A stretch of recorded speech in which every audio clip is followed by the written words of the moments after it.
ఇప్పుడు హైదరాబాదులో అంటే నాగార్జున కుటుంబం మీద కొండా సురేఖ గారు చేసినటువంటి వ్యాఖ్యలు ఈ నేపథ్యంలో చూస్తే అంటే అన్కన్వెన్షన్ కూల్చివేత దగ్గర నుంచి గమనిస్తే ఒక విచిత్రమైన పరిస్థితి కనిపిస్తుంది. అదేంటంటే అక్కినేని కుటుంబం కాంగ్రెస్ కుటుంబంగా వ్యవహరిస్తూ వస్తోంది. రెండోది, హైదరాబాద్కి సినిమా పరిశ్రమ తరలింపు అనే కార్యక్రమంలో మొదటి అడుగు వేసిన కుటుంబం కూడా అక్కినేని కుటుంబమే.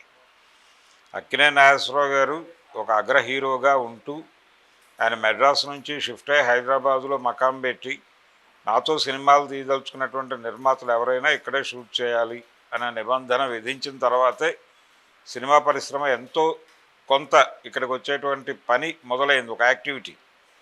ఆ తర్వాత సినిమా పరిశ్రమకు సంబంధించినటువంటి ఇన్ఫ్రాస్ట్రక్చర్ హైదరాబాదులో రూపకల్పన చేయటం వెనకాల కూడా అక్కినేని కుటుంబం పాత్ర తక్కువేం కాదు. అలాగే మొదటి నుంచి కూడా ఈ కుటుంబం కొంత కాంగ్రెస్ అనుకూలంగా వ్యవహరించడం మనకు తెలుసు. అంటే సంజీవ్ రెడ్డి గారితోనూ, బ్రహ్మానంద రెడ్డి గారితోనూ, అలాగే పివి నరసింహారావు గారితోనూ, జలగం వెంగళరావు గారితోనూ, చెన్నారెడ్డి గారితోనూ, వీళ్ళందరితోనూ సన్నిహిత సంబంధాలు పరిచయాలు ఉండేవి. నాగేశ్వరరావు గారికి సాన్నిహిత్యం ఉండేది.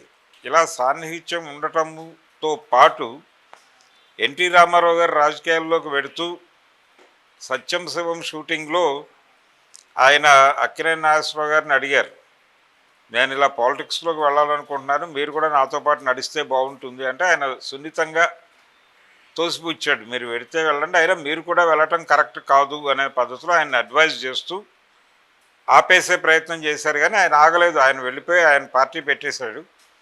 కానీ ఈయన సుముఖత వ్యక్తం చేయలేదు అందులో చేరటానికి, ఆయనతో పాటు నడవటానికి.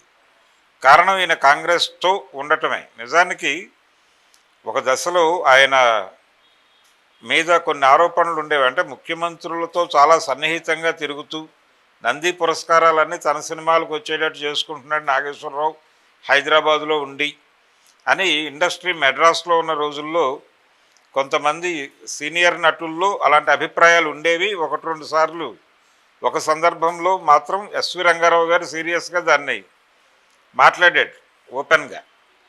అంటే హైదరాబాద్లో ఉండి ఆ కాంగ్రెస్ పార్టీకి చెందిన నాయకులందరితోనూ సన్నిహితంగా ఉండి నంది పురస్కారాలన్నీ తన సినిమాలకి డైవర్ట్ చేసుకుంటున్నాడు నాగేశ్వరరావు అనే మాట ఆయన ఓపెన్గానే అన్నాడు. అది పేపర్లోకి వచ్చేసిన మాట.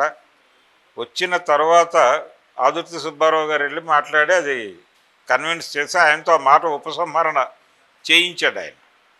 అంటే ఇది ఏ కాంటెక్స్ట్లో జరిగిందంటే, సుడిగుండాలు సినిమా, చదరంగం సినిమా రెండు నంది పురస్కారాలకు పోటీ పడ్డాయి. సుడిగుండాలేమో అక్కినేని ఆదుర్తి నిర్మించినటువంటి సినిమా, చదరంగమేమో ఆయన ఎస్వీఆర్ డైరెక్ట్ చేసిన సినిమా. ఆయనే ప్రొడక్షను, ఆయనే డైరెక్టర్ కూడా. అక్కడ ఆ రెండింటి మధ్య జరిగిన పోటీలో సుడిగుండాలకి బంగారు నంది వెళ్ళటం దగ్గర వచ్చినటువంటి చిన్న తేడాతో ఆయన మాట్లాడిన మాటలు, దాన్ని ఆదుర్తి సుబ్బారావు గారు వెళ్ళి సుడిగుండాల సినిమా చూపించి ఆయన కన్విన్స్ చేశాడు. ఆయన కూడా కన్విన్స్ అయ్యాడు. కన్విన్స్ అయ్యి సారీ అన్నాడు. అంతగా కాంగ్రెస్ పార్టీ మనిషి అక్కినేని నాగేశ్వరరావు అనే ప్రచారం ఉండేది బలంగా. ఒకానొక సందర్భంలో ఇంకొక సినిమా నటుడు అనధికార పిసిసి అధ్యక్షుడు అక్కినేని నాగేశ్వరరావు గారు అనే మాట కూడా అనేశాడు. ఆ లెవెల్లో ఆయన కాంగ్రెస్ మనిషిగా ప్రపంచానికి ఒక బిల్డప్ ఉంది. అలాగే 89లో తిరిగి రామారావు గారు గెలిస్తే ఏమిటి పరిస్థితి అంటే, అన్నపూర్ణ స్టూడియోస్ లోపల టింబర్ బోర్డు పెట్టి ఒక వివాదంలోనూ కేసులోనూ ఇరుక్కున్నటువంటి సందర్భం ఉంది అక్కినేని గారి జీవితంలో. ఆ సందర్భంగా 89లో రామారావు గారు ఓడిపోయారు. ఒకవేళ గెలిచుంటే ఏంటి పరిస్థితి అని అడిగితే ఒక ఇంటర్వ్యూలో నాగేశ్వరరావు గారిని, ఏముంది సుప్రీంకోర్టు దాకా వెళ్ళేది కేసు, నాకు ఢిల్లీ చూపించుండేవాడు ఆయన అన్నాడు ఆయన క్యాజువల్గా. అంత ఇది ఉండేది, అలా ఉండేవాడు ఆయన. అంటే కాంగ్రెస్ మనిషిగా ఆయన ఫోకస్ అయ్యాడు. అలాంటి ఒక ట్రెడిషనల్ కాంగ్రెస్ ఫ్యామిలీ మీద రిపీటెడ్గా దాడులు జరగటం అనేది ఎలా అర్థం చేసుకోవాలి అనేది ఒక యాంగిల్. ఎన్కన్వెన్షన్ వ్యవహారంలో ఆయన ఏమీ పెద్దగా స్పందించలేదు. అంటే వ్యతిరేకంగా ఓపెన్గా స్పందించలేదు. ఆయన ఇంటర్నల్గా ఏమన్నా బాధపడ్డారేమో అది పక్కన పెడితే బహిరంగ వేదికల మీద ఆయన ఎక్కడా కూడా దాన్ని షేర్ చేసుకునే ప్రయత్నం చేయలే. తను పద్ధతిగానే వ్యవహరించాడు. అలాగే అక్కినేని వెంకట్ గారు కూడా చాలా సిస్టమేటిక్గా వ్యవహరించాడు. దాని గురించి మాట్లాడాల్సిన సందర్భాల్లో ఆయన 2-3 ఛానల్స్కి ఇచ్చిన ఇంటర్వ్యూల్లో కూడా అక్కినేని గారి జన్మదినం సందర్భంగా ఆయన కొన్ని ఛానల్స్కి ఇచ్చిన ఇంటర్వ్యూలో కూడా ఈ విషయాన్ని చాలా సిస్టమేటిక్గా మాట్లాడాడు. ఆయన అక్కడ ఎవరిని హర్ట్ చేసే పద్ధతిలో వెళ్ళలేదు. ఆ గౌరవం ఇస్తూనే వచ్చారు. కాబట్టి వాళ్ళకి దక్కింది ఏమిటి అంటే ఇది పరిస్థితి ఇప్పుడు. అంటే ఒక మంత్రి గారు నేరుగా నాగార్జున్ని అంత చౌకబారు మాటతో కామెంట్ చేయటం అనేది డెఫినెట్గా ఇబ్బంది పెట్టేటువంటి అంశమే. అంటే తన పార్టీకి చెందినటువంటి కుటుంబం మీద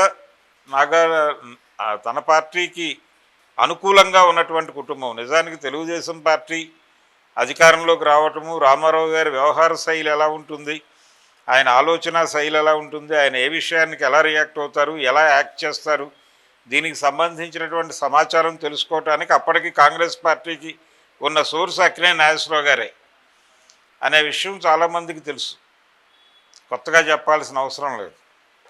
అలాంటి ఫ్యామిలీ మీద దాడి చేయడం సాంప్రదాయ కాంగ్రెస్ వాదుల మీద జరుగుతున్న దాడిగా భావించవచ్చా అని తెలంగాణలో ఒక సెక్షన్, కాంగ్రెస్ పార్టీలో ఉన్నటువంటి ఒక సెక్షన్ అనుకుంటున్నమాట వాస్తవం. ఆల్రెడీ వాళ్ళు సోషల్ మీడియాలో పోస్టుల రూపంలో తమ అభిప్రాయాలు వ్యక్తం చేసే పని మొదలుపెట్టేశారు. అంటే దీనిలో ఒక డిఫరెంట్ యాంగిల్ ఏంటంటే, ఇప్పుడు అధికారంలో ఉన్న ఆ రోజున తెలుగుదేశం వర్సెస్ అక్కినేని నాగేశ్వరరావు గారు, ఎన్టీఆర్ గవర్నమెంట్ వర్సెస్ అక్కినేని నాగేశ్వరరావు గారు గొడవ, అన్నపూర్ణ స్టూడియోస్ టింబర్ ఎస్టేట్ గొడవ. అన్నపూర్ణ స్టూడియోస్ సినిమాల కోసం తీసుకుని మీరు అందులో టింబర్ ఎస్టేట్ ఎలా పెడతారు అని కదా ఆయన మీద నోటీసులు జారీ చేసింది రామారావు గారి ప్రభుత్వం. కాబట్టి ఇప్పుడు అధికారంలో ఉన్నది అంటే రేవంత్ రెడ్డి గారు కాంగ్రెస్ మనిషి కాబట్టి కాంగ్రెస్ ప్రభుత్వం అనుకుంటున్నారు, కానీ ఇది టీడీపీ నడిపిస్తున్నటువంటి కాంగ్రెస్ ప్రభుత్వం కాబట్టే నాగార్జున కుటుంబం మీద ఈ దాడి జరిగింది అనేటువంటి ప్రచారం ఒకటి జరుగుతోంది ప్యారలల్గా. ఇలా రాజకీయ పరంగాను రకరకాలుగాను ఈ ఈ వివాదం కొండా సురేఖ వర్సెస్ నాగార్జున అనేటువంటి వివాదం అనేక షేడ్స్ అనేక రూపాలు సంతరించుకుని ముందుకెడుతున్నటువంటి విచిత్రం మనకు కనిపిస్తోంది ఇప్పుడు. అంటే ఎలా స్పందిస్తారు, ఎలా ముందుకు వెడతారు, ఈ కేసును ఎలా పరిష్కరించుకుంటారు, వాళ్ళకు ఉన్నటువంటి పెయిన్ని ఎలా డైజెస్ట్ చేసుకుంటారా లేకపోతే ఎలా బయటికి పంపిస్తారా అనేది చూడాల్సి ఉంటుంది. ఏదేమైనా సురేఖ గారు